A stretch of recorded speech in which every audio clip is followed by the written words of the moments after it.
બનવામાં એવું છે, મારો છોકરો 1 મહિનો દિવસ અમારો ભેગો રહ્યો, પછી હમણાં 12-13 દિવસ ત્યાં નોખો થઈ ગયો તો જેતપુર રહેવા વયો ગયો તો જેતપુર 10-12 દિવસ રહ્યો, પછી ત્યાંથી કાલે જ હજી પાયડી આવ્યો તો કાલ મર્ડર થઈ ગયું.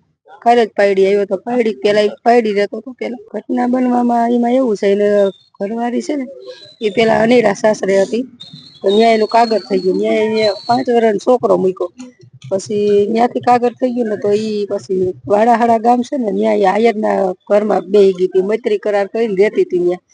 તો ઈ લોકો ધમકી આપતા હતા કે તમને 2 માણાને મારી નાખીશ.